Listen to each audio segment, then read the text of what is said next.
it is my prayer that all the churches in the East African region would develop programs that can guide parents to bring up their children and to take pride and draw a sense of honor from being trustworthy and diligent.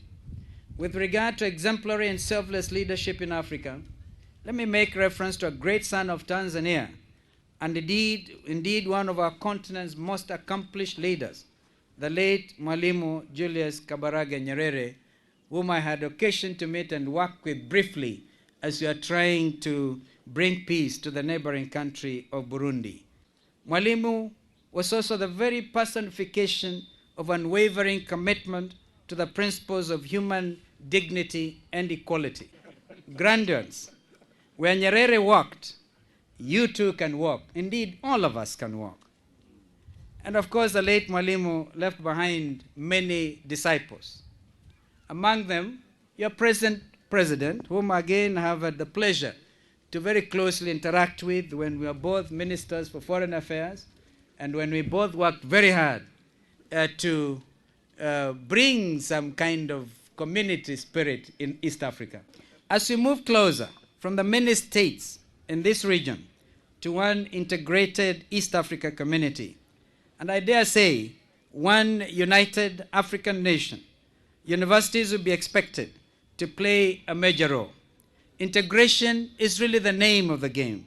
I cannot myself imagine for a moment how East Africans can make the mistake we made in 1977.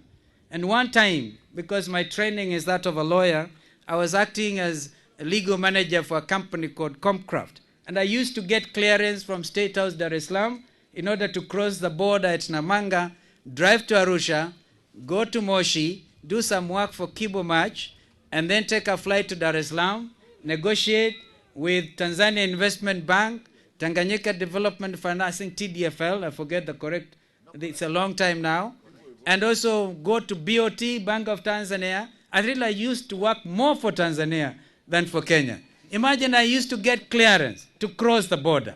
Today, what East Africans are looking forward to is the opportunity to just freely visit like I have come today. I didn't have to get clearance from President Kikwete. I just came.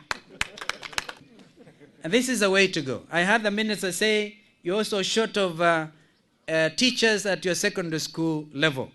I think at that level, again, within East Africa, we must have areas we can cooperate, even in the development of curricula. Our Kenya Institute of Education is very good at this, within the spirit of East Africanness.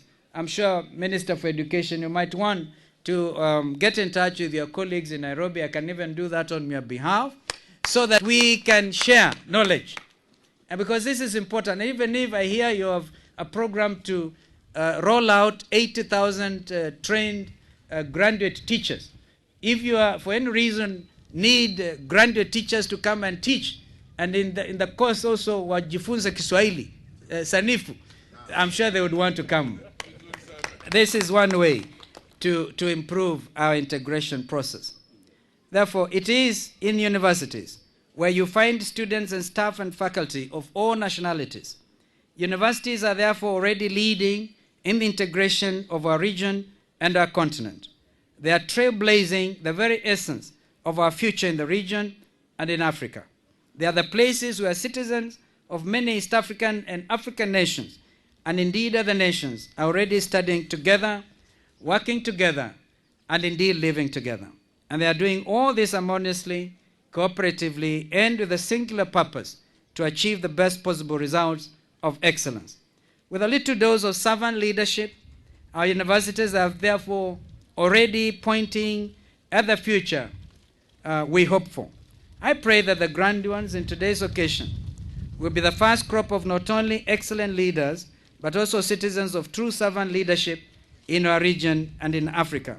Leaders devoid of impropriety, leaders who are guided by empathy, leaders who are true to humility, and leaders who are selfless, as our Lord Jesus Christ would have it. In fact, he was the exact example of who a true servant leader is. With these remarks, I wish all the grand ones God's blessings and a life full of meaning and purpose. To parents, lecturers, friends, and Mount Meru University community, thank you all for inviting me in the very first place, and may God's favor be upon you. Asanteni sana, mubarikiwe. Wa pili Isabella E. Chaula.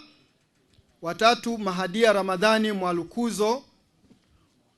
Wa nne Leison Loitopukai Molel.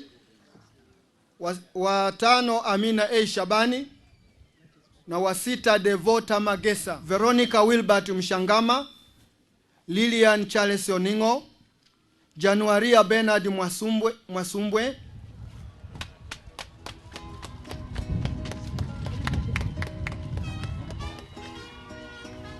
Haya, huyu anakuja kupokea zawadi yake kwa kufanya vyema katika Diploma of Human Resource Management.